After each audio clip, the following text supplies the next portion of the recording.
A single lantern was the only source of light in the shop. Two men stood in the center of the room, spilling out broadening shadows across the floor and against the counter and the empty walls. The shorter and heavier of the men, the bearer of the lantern, moved. Shadows swooped and the floor creaked under his weight.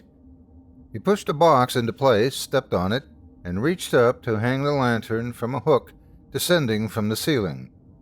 This done, he took a few steps to the counter. He blew a swirl of dust from the glass top and rubbed the surface clear with his handkerchief. "It's only dust, Mr. Bell," he said.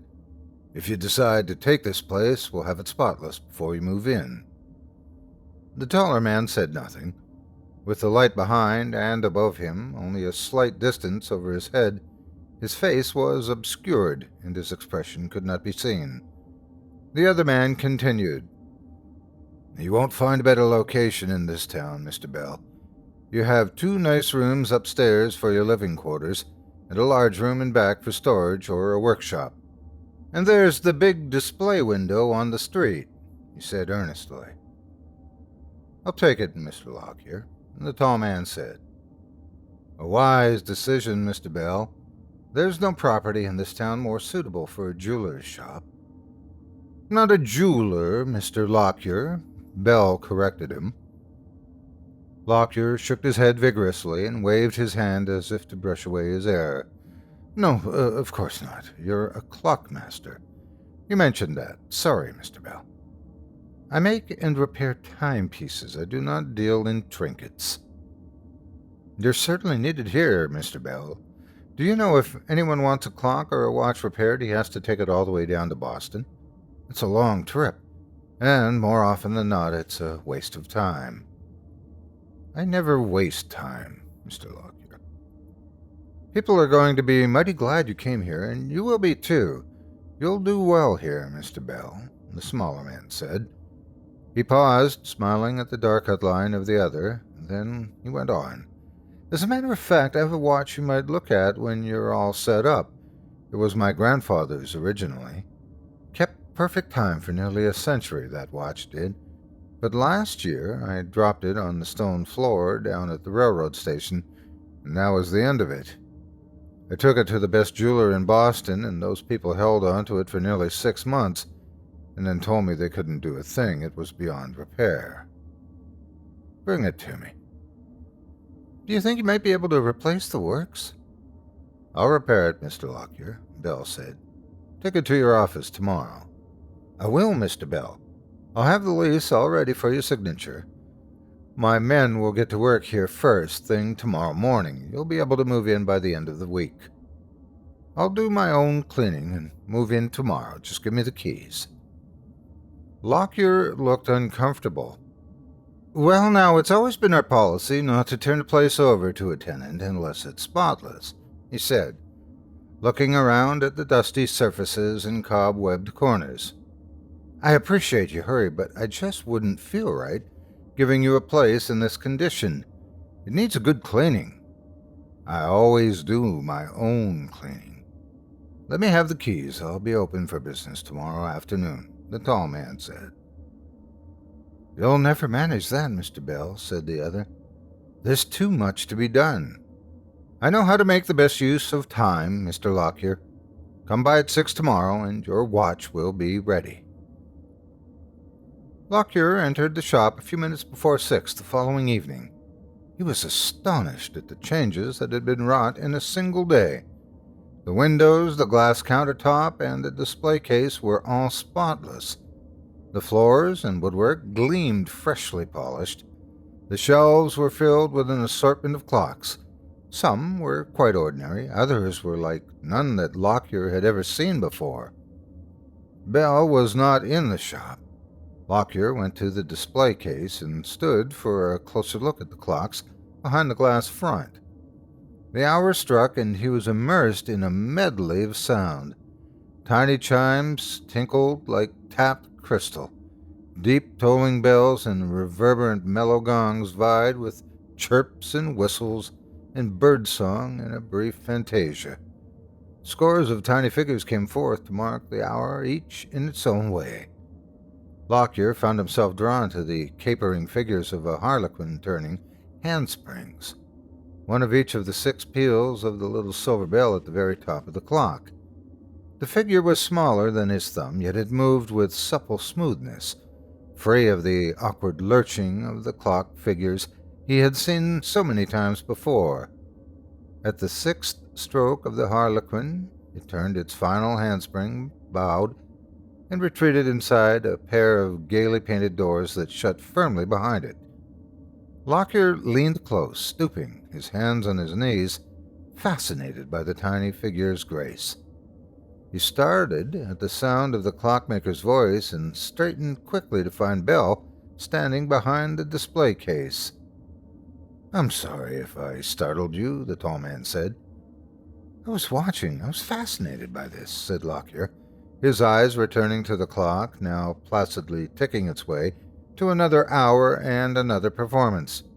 "I've never seen a clock like this, like any of these. You must come again when the hour is striking and see the others. Some are quite unusual. They must be very expensive. Some are priceless, others are less expensive than you might think." Lockyer leaned down to look closely at the harlequin clock. He touched his pudgy fingers to the glass of the case like a childlike gesture, and drew them back quickly in embarrassment. Looking at Belle, he said, "How much is that one?" "That one is not for sale, Mr. Lockyer. I've been offered a great deal of money for it, but I'm not prepared to let my little harlequin go. It's a marvelous piece of work. Everything in the shop is marvelous, and you've set it up all so quickly," Lockyer said with a frank, ingenuous smile. "It's incredible that you accomplished so much in less than a day. Would you like your watch, Mr. Lockyer?" "Oh, surely you haven't had enough time." Lockyer broke off his protest as Belle drew out his grandfather's watch, bright and new-looking, and held it up for Lockyer to hear. The watch was ticking very softly. Lockyer took it, looked at it in amazement, and held it to his ear again. "It will keep time for your grandchildren, Mr. Lockyer, and for their grandchildren, too." Lockyer's expression grew somber, but only for an instant. He asked, "How did you do it? The watchmaker in Boston told me it was ruined. He said no one could fix it." "There are very few things that can't be fixed. Perhaps I've had more experience than others." Looking from the watch to Belle in silent wonder, Lockyer said after a time, "It looks brand new. I must admit I didn't think you could fix it." "It was a pleasure, Mr. Lockyer." The smaller man looked at his watch again, held it to his ear, and shook his head bemusedly. He tucked the watch into his vest pocket and reached for his wallet. "How much will it be?" Bell raised his hand in an arresting gesture. "There is no charge." "But you must have put a lot of time and work into this." "I never charge my first customer." "You're very generous." Lockyer looked at the shelves behind the display case. "Perhaps you mentioned that some of your clocks are not too expensive, and perhaps I'm sure my wife would be pleased with a nice clock for the mantel." "Then we shall find one to her liking," Bell said. He walked slowly down the length of shelves, paused, retraced his steps, and at last stopped to take down a clock mounted atop a silver cylinder embellished with enameled swans on a woodland lake. He placed it on the countertop. The clock was silent. Its hands were fixed at a minute before 12. "It's waiting for its proper owner," he explained. He touched something at the back, and the clock began to tick. When the hands met at 12, the cylinder opened, and, to the accompaniment of a sweet melody, a little dark-haired ballerina stepped forth, bowed, and began to dance. Lockyer stared at the figure in astonishment and murmured the single word, "Antoinette." At the last stroke, the tiny dancer withdrew, and the cylinder closed around her. Lockyer continued to stare for a moment. Then he rubbed his eyes and looked up at Bell. "It's uncanny," he said. his voice hushed and slightly hoarse. "We had a daughter. She loved to dance. We hoped that she'd be a ballerina, but it wasn't to be. She died of pneumonia 2 years ago." "I'm very sorry, Mr. Lockyer. I hope I have not caused you pain." Oh, no, Mr. Bell. That little dancer is the image of Antoinette as she was when he lost her." "Then you have your daughter back. Every time the hour strikes, she will dance as she did once." "My wife will be so happy," said Lockyer, his eyes fixed on the clock. He spoke like a man voicing his private thoughts. "She's never got on over it, really. She seldom leaves the house anymore, but that clock? I know it must be very expensive, but I'll manage to pay for it somehow." Bell stated the price. Lockyer gaped at him and at last cried, "But that's ridiculous. You could sell this clock for 100 times that much." "I choose to sell it to you for exactly that price, no more, no less. Will you have it?" "I will." "Then it's yours," the clockmaster said.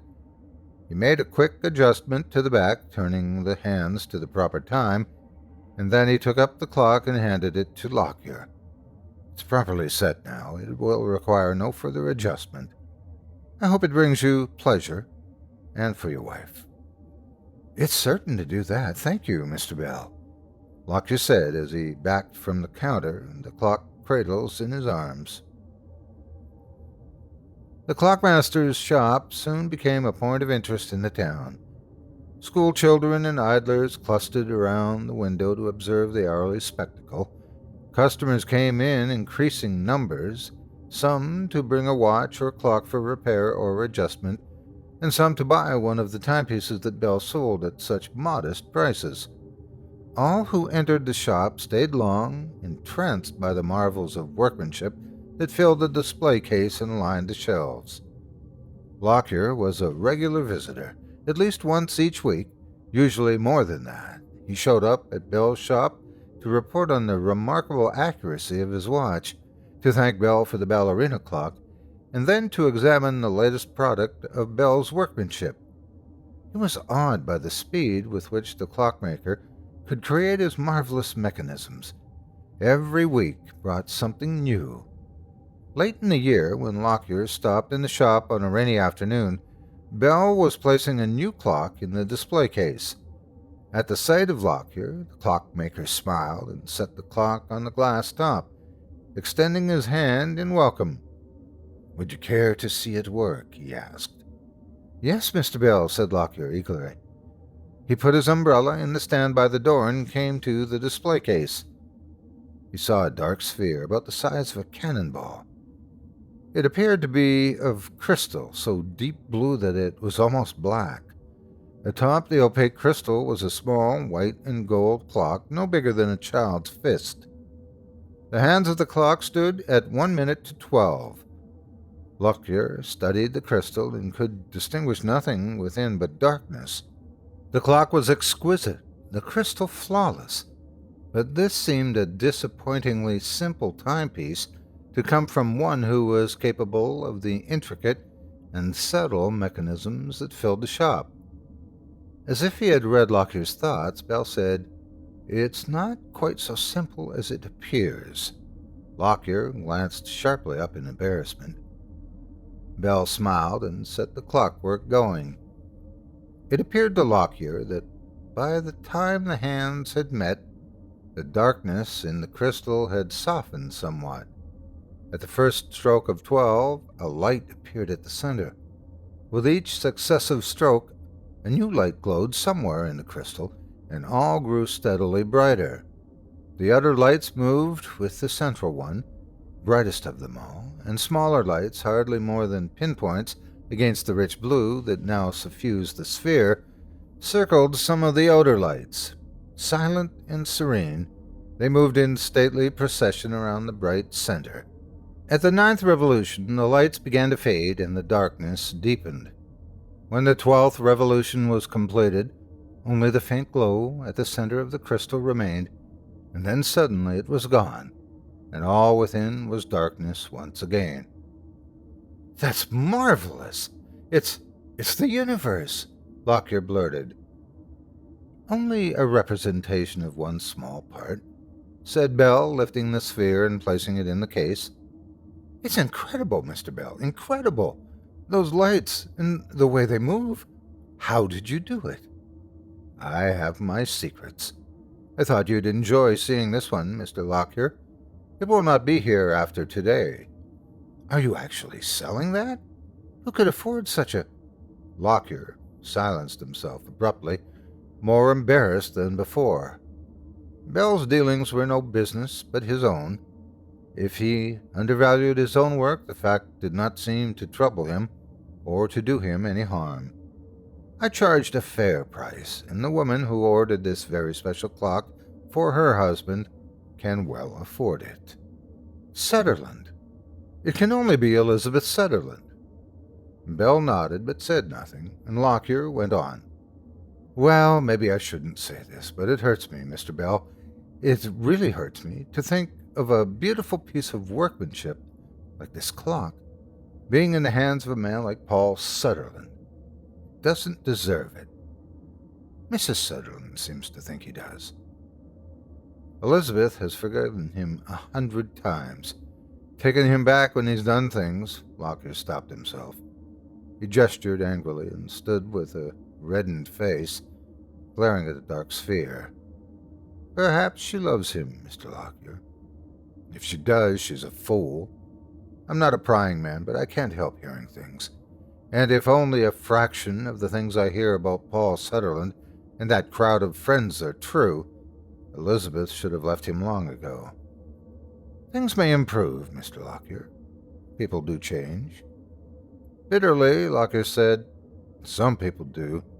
I know Sutherland, and I know that he'll never change. Not if he lives to be 100. We must hope.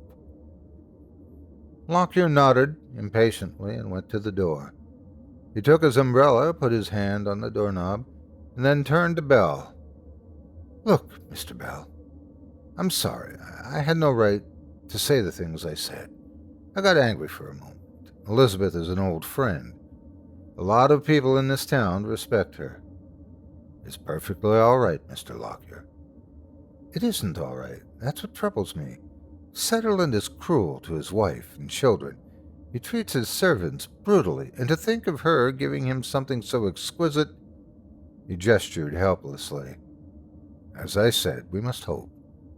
Perhaps this anniversary present will mark a turning point for the Sutherlands. Mrs. Sutherland arrived late that afternoon. She was a beautiful woman, her fine features almost untouched by time, her thick hair a glowing auburn, but years of unhappiness had left their mark in other ways. Her manner was cool and formal, and there was a tautness in her voice that served as a barrier to all but essential conversation. The sight of the clock changed her. She folded back her veil and looked with unfeigned delight at the motion of the tiny worlds within the sphere. When the last light faded, she turned eagerly to the clockmaker, her eyes aglow, her expression animated. Mr. Bell, this is a wonder. I've never seen anything to rival it. My husband will be overwhelmed, she said exuberantly. I'm happy to see you so pleased, Mrs. Sutherland. I'm delighted. It's quite beyond anything I expected, Mr. Bell. She placed her gloved hands on the crystal and looked into its dark depths, and as she looked, her expression hardened, and weariness seemed to enfold her like a shadow. When she addressed him again, the barrier was in place. If by any chance the clock should be damaged, Mr. Bell, we will, of course, take the greatest care of such a delicate mechanism, but children and servants can be clumsy. If some mischance should occur, I will repair it, said Mr. Bell. This town, like all towns, had its share of idlers and wastrels. Some of them were frequent observers of the noontime display in Bell's shop window, but, being the sort of men to whom punctuality was not so much a virtue as an imposition, they did not become patrons. Nearly a full year passed from his arrival before one of them visited the shop, and he came only to amuse himself at the clockmaker's expense. His name was Monson, and he was given to this kind of amusement. He was a portly, florid-faced man with a handsome feature and a confident manner, well-dressed and well-spoken. He belonged to a prominent and prosperous family, though he himself showed no signs of industry or concern for good repute. He came to the shop one morning, spent a quarter hour examining the clocks on display, and then introduced himself to Bell. "People say you repair damaged clocks and watched," he went on. "I do. I've heard that you can repair any watch, no matter how badly it's been damaged. People have been satisfied by my work. Perhaps they exaggerate.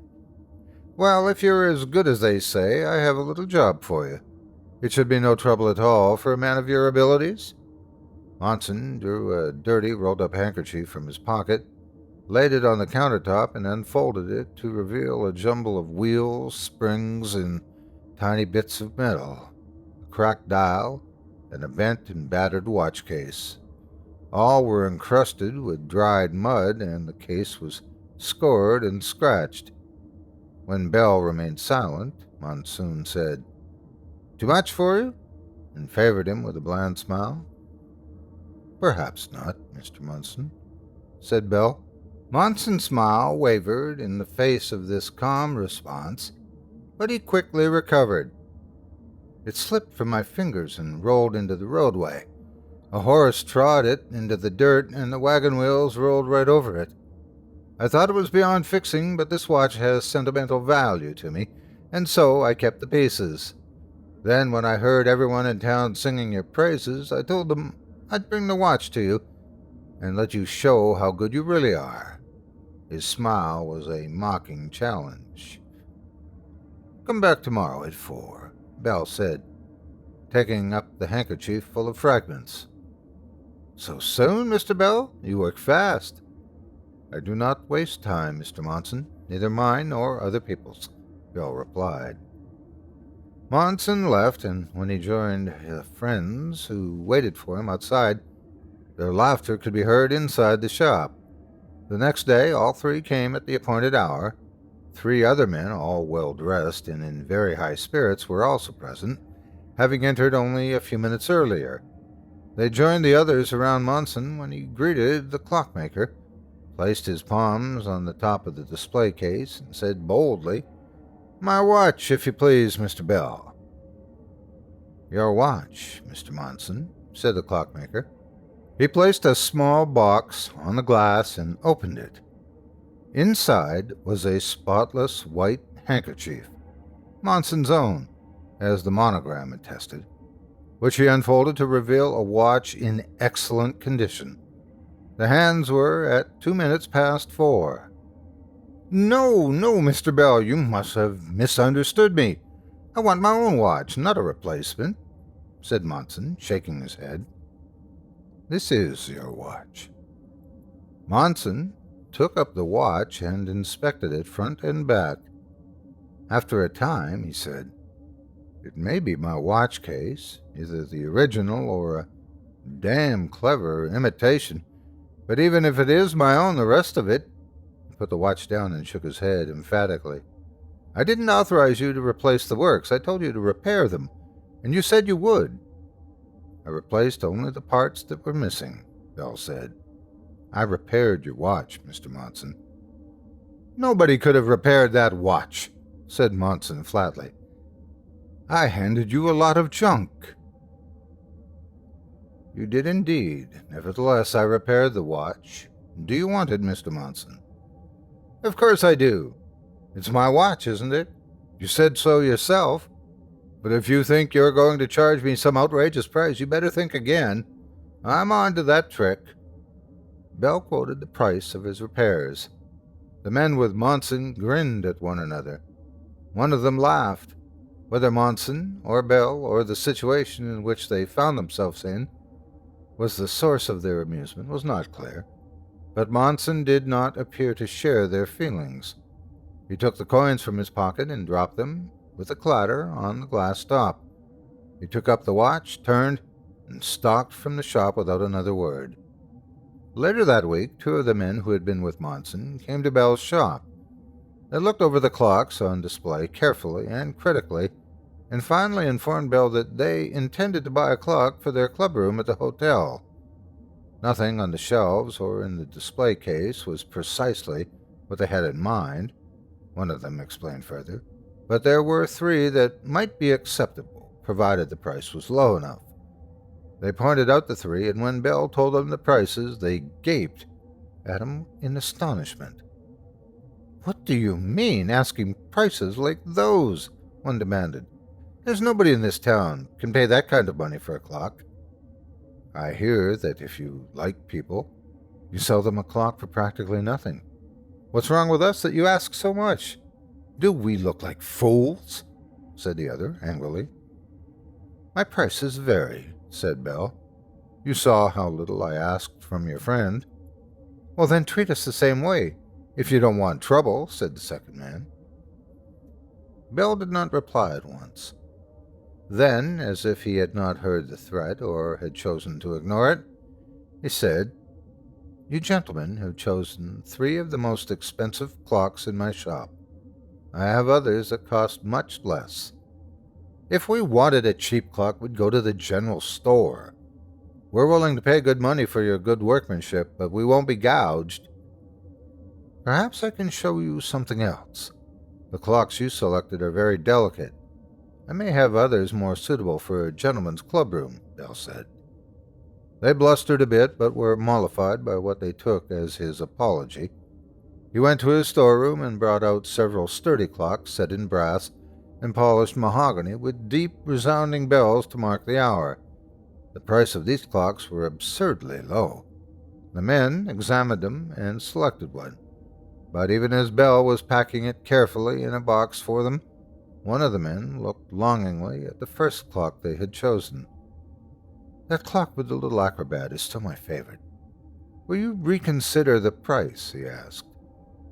"I set my prices very carefully, gentlemen. It is impossible for me to bargain." "How does that acrobat work?" asked the other. "That's what fascinates me. I didn't see any wires." "I didn't see any wires on any of them. Be damned if I can figure out how those little people operate. What's your secret, Bell?"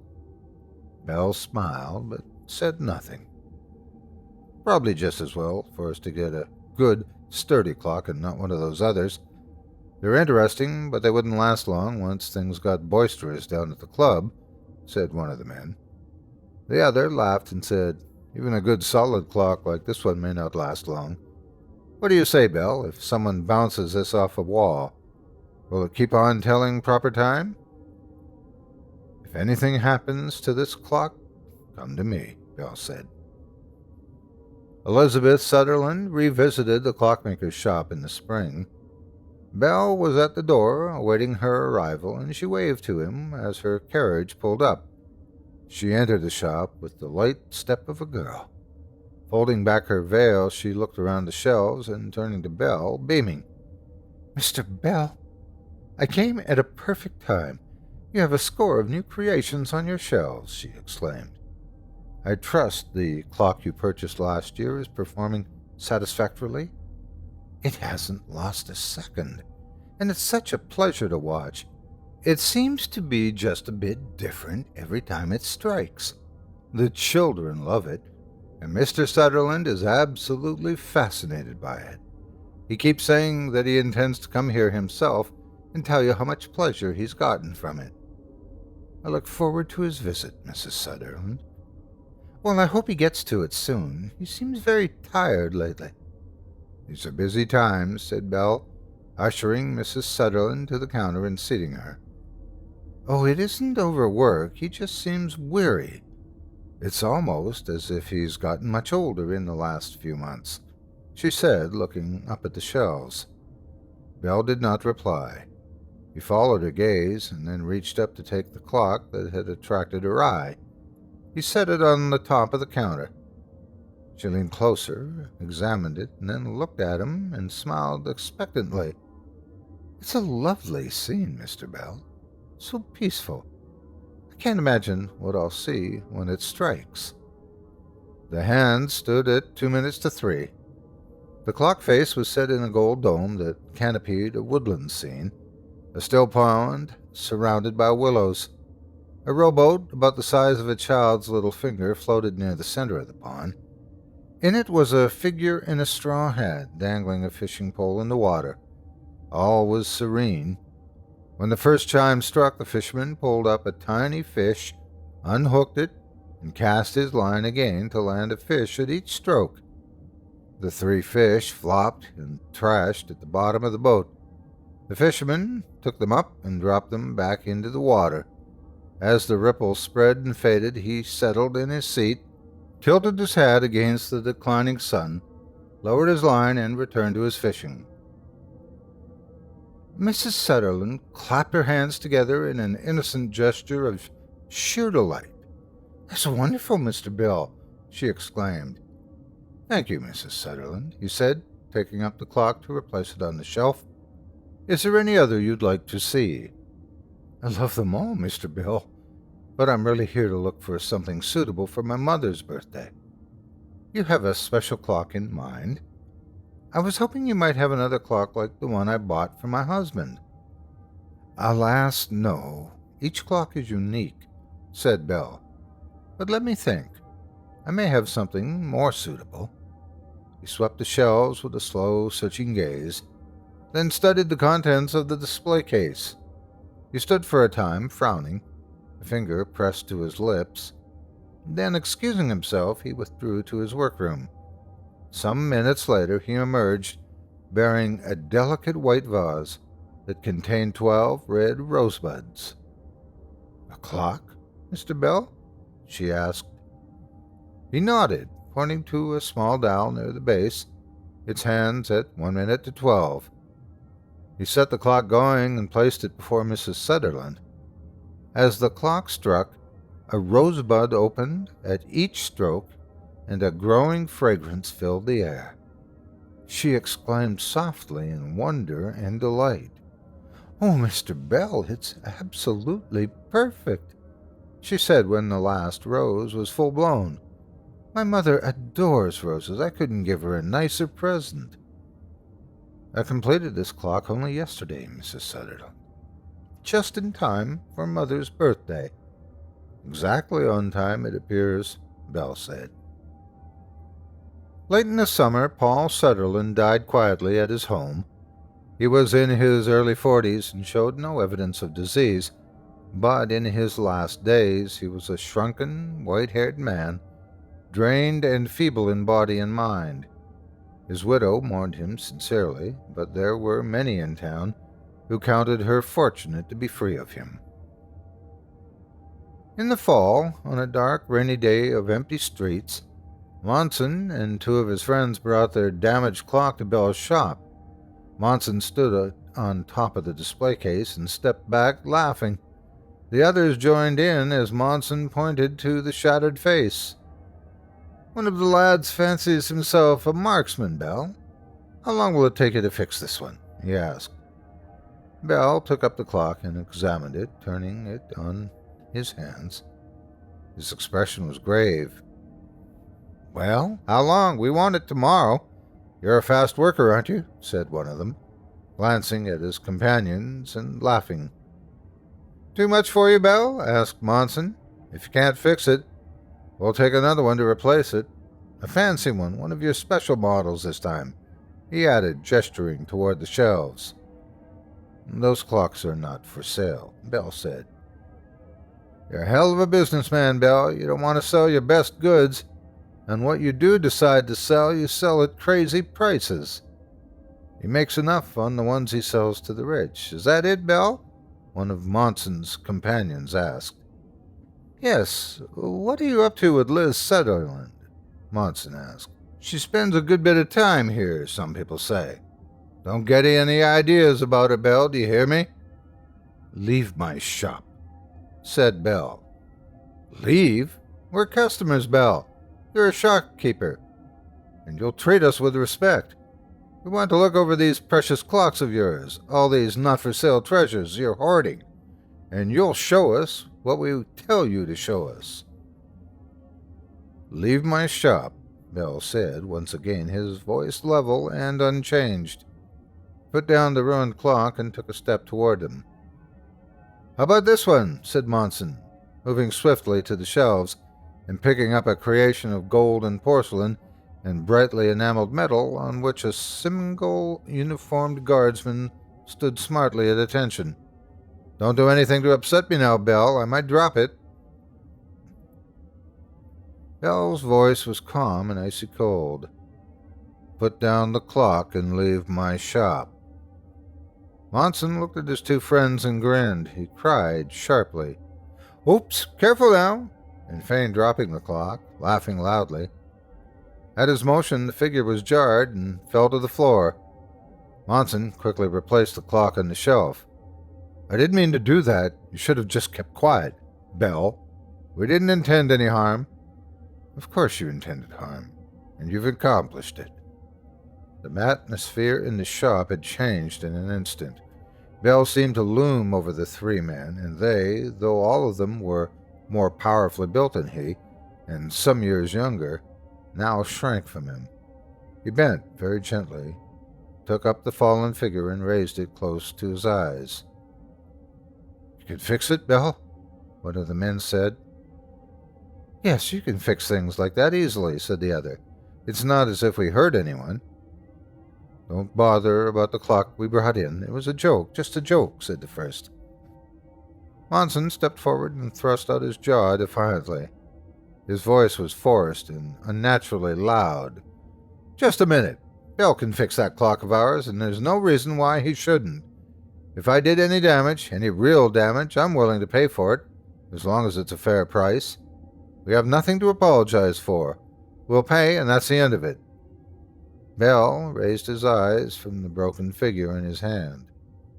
"I will calculate the proper payment," he said.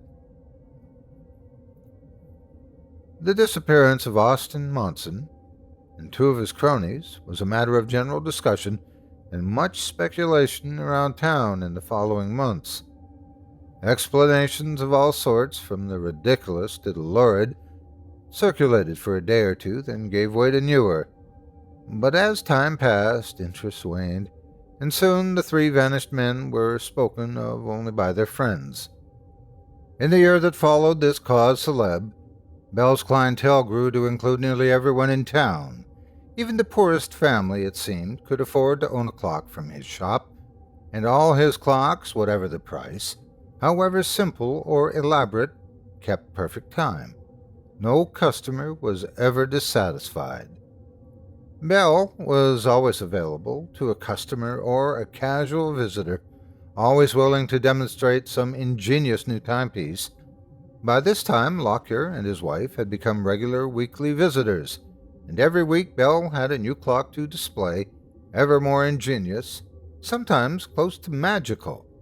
When the hour struck, one might see birds take wing, or porpoises leap from a miniature sea, or bats fly from a ruined belfry. Woodsmen felled trees, skaters swooped and spun and cut intricate figures, a trainer put tiny lions and tigers through their paces, jugglers tossed Indian clubs smaller than a fingernail, a sailor danced a hornpipe, a dervish twirled in ecstasy, a stately couple waltzed serenely, while a quintet of periwigged musicians played. And never were the movements of these little figures awkward or mechanical, but always smooth and natural. No wires or levers or tracks could be seen, only graceful and disciplined motion time after time. Bell seemed to sell his clocks as quickly as he could make them. Even those that were not for sale left the shop, to be replaced on the shelves by new ones. Only a few were permanent.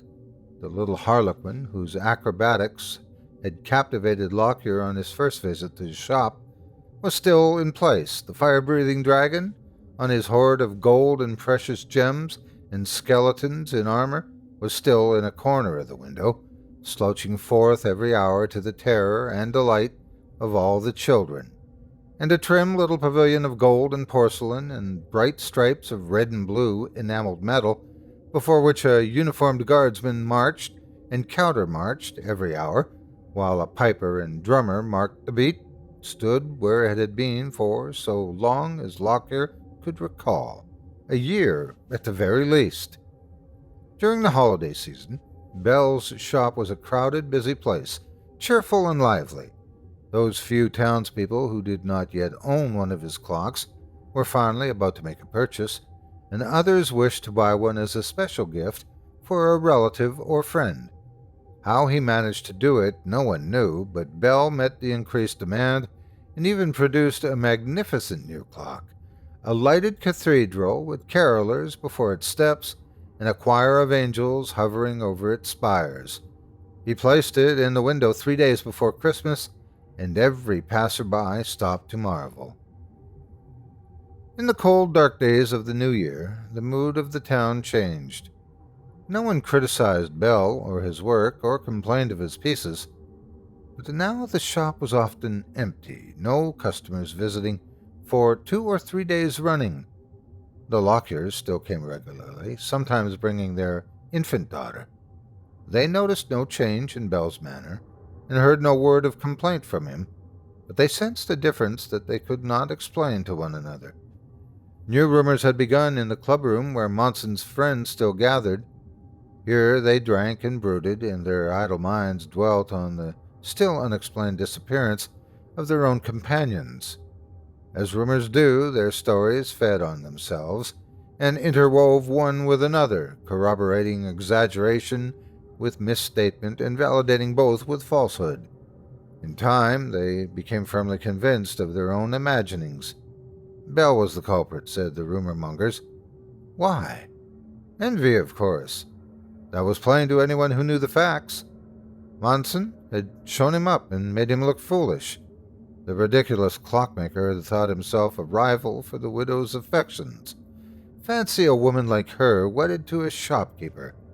And when he learned of her preference for Monson, jealousy added to envy had pushed him to desperation. Monson had put him in his place, and he had sought revenge. It was obvious. Just what he had done to his rival and how, and why he had included others in the deed was not clear. Bell was too crafty to leave evidence that would give him away. No one questioned his shrewdness, but he was the guilty party, and that was plain to any reasonable person, and he must be brought to justice. At first the townspeople laughed at these wild tales, considering their source and their probable motive. But they heard them again and again, and in time a tiny seed of something, not quite doubt, but perhaps a vague and reluctant uncertainty, took root in their minds. What was said so often, so earnestly, could not be completely without foundation, they told themselves. Not that they believed a word of it, but Bell was a mysterious man. No one would deny that. Where had he come from? And why had he come to this town? How could a man price his wares so erratically and stay in business, even prosper? Who bought those expensive clocks, and what became of the ones that were not for sale but nevertheless vanished from the shelves? How could anyone produce mechanisms of such delicacy and precision so quickly and yet so perfectly, and still turn out sturdy, serviceable clocks at bargain prices? And if it was indeed true that Monson and his friends had been talking about visiting Bell on the very day of their disappearance, then the clockmaker owed the town an explanation. No amount of good workmanship, not even genius, exempted a man from the common judgment, said the good citizens. The rumors grew more insistent, the issue more troublesome, the questions more pointed as spring drew near.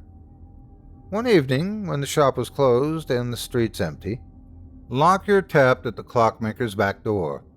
Bell was in his workroom, as he usually was in the evening hours, and he opened the door after a short delay. "Mr. Bell, you must seek protection," Lockyer said without preamble when the door opened. "I need no protection," Bell replied. "You do," Lockyer insisted. "You must know the stories that are going around town." "I have heard foolish rumors," Bell conceded. "You and I know they're foolish, but others in town are beginning to believe them, There's talk of coming to your shop and demanding an account of Monson's disappearance." Bell's voice was unperturbed. "My shop will be open at the usual hour. I have always been willing to answer reasonable questions. Will you come in, Mr. Lockyer?" No, I can't," said Lockyer, drawing back. "But you must do something to protect yourself. Monson's friends are behind this, and they want to hurt you. They may break in on you in the night." "Will the townspeople permit this?"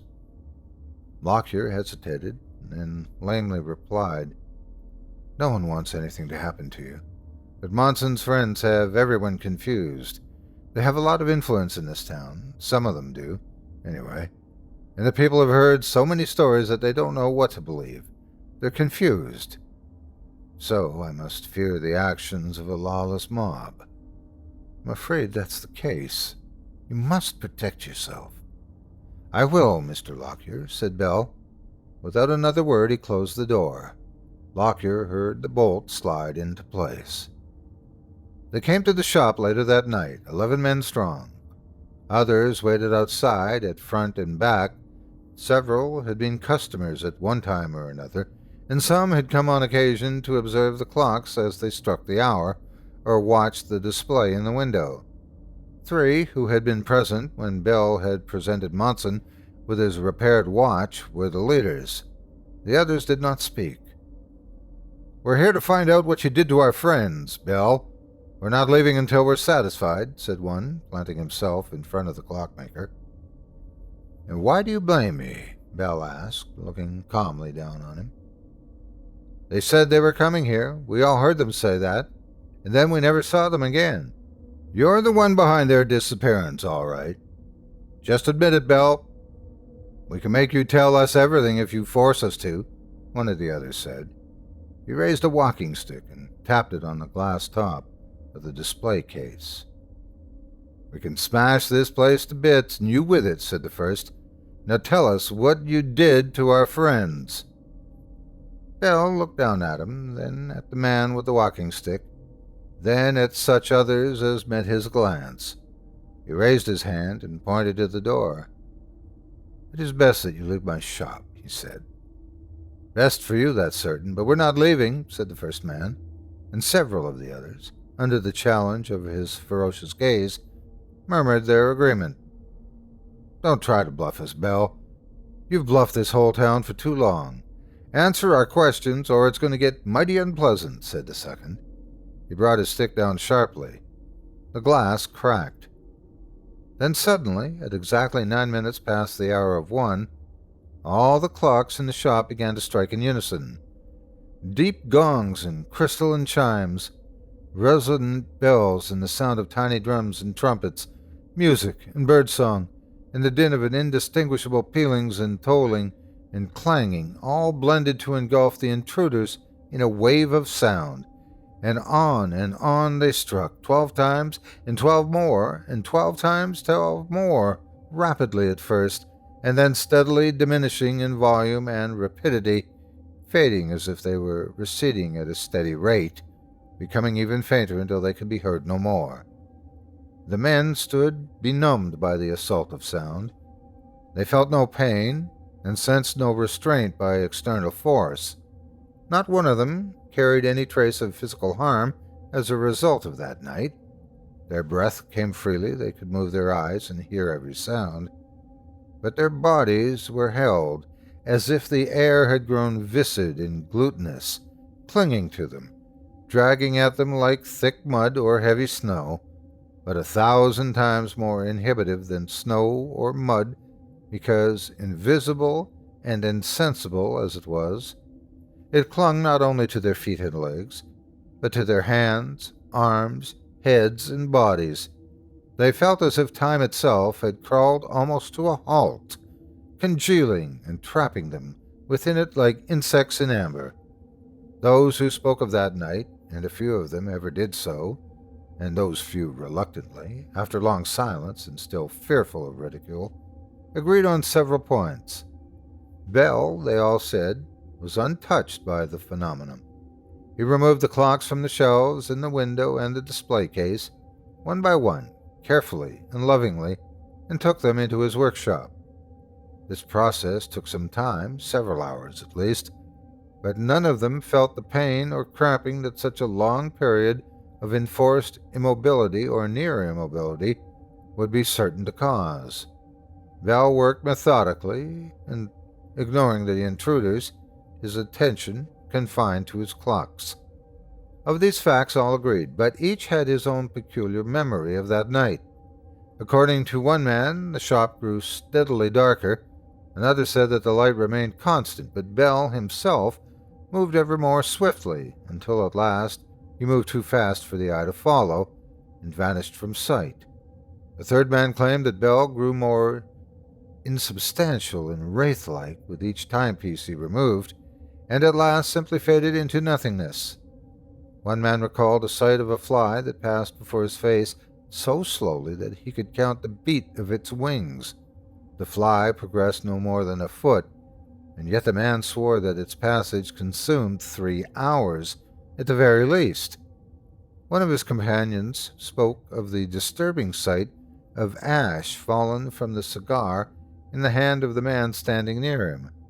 It fell to the ground so slowly that in all the time he stood confined, no less than 4 hours by his calculation, it had not reached the floor. 2 other men mentioned their awareness of each tick of a clock, separated by an agonizing interval. One claimed a full hour's space, while the other spoke only of a horrible long wait between one tick and the next. Whatever happened on that night, however it happened, and when the men could move, and their immobility ended in an instant without warning, Bell and all the clocks were gone. 5 men fled the shop in terror the instant they had command of their legs. Those who remained did so more from fear of showing fear than from courage or even anger. They looked to one another uncertainly, awaiting direction, and finally someone said, "We have to go after him." The workroom was dark and empty. They drew the bolt on the back door, and one shouted to the others waiting outside, "Did you see him?" A man carrying a pick handle emerged from the shadows. "Didn't see nobody. Nobody come out that back door." "Are you sure?" "Of course we're sure, damn it," called an unseen voice near at hand. "What happened? Bell get away from you?" They did not reply. They returned to the shop and noticed something that had escaped them in the first shock of freedom. The shop was thick in dust, and cobwebs hung from the ceiling and rounded the upper corners of the shelves. The air was stale, like that of a room long sealed. As they looked around them, the clock in the town hall struck the quarter hour. One man looked at his watch and announced in a hushed voice, 1:15. No one ever learned what became of the clockmaker. No clocks like his were ever seen again by any of the townspeople, even those who traveled wildly and took an interest in such things. Those that he sold have been passed on through 3 or 4 or even 5 generations. They keep perfect time and have never required repair. Thank you so much for taking time out of your day to listen to this story in its entirety. If you've enjoyed what you've heard and would like to support me and my efforts, hit the like button and do not forget to subscribe and turn on notifications today. And please share this video with everyone on your social media. With just a few clicks, you can help this channel grow and reach new listeners. You can also support me by subscribing to my podcast, Scary Stories Told in the Dark, with dozens of episodes available now. Visit simplyscarypodcast.com for more details today. For exclusive, ad-free extended episodes of my program, including stories you won't find here on YouTube, visit chillingtalesfordarknights.com/join and sign up as a patron today, or pick up a season pass for my show. Lastly, if you'd like to contribute directly, you can support me with donations at patreon.com. Just visit patreon.com/Otis Jiry. That's patreon.com/OTIS Jiry. Thanks again for listening and for your support. Have a great day, and God bless you.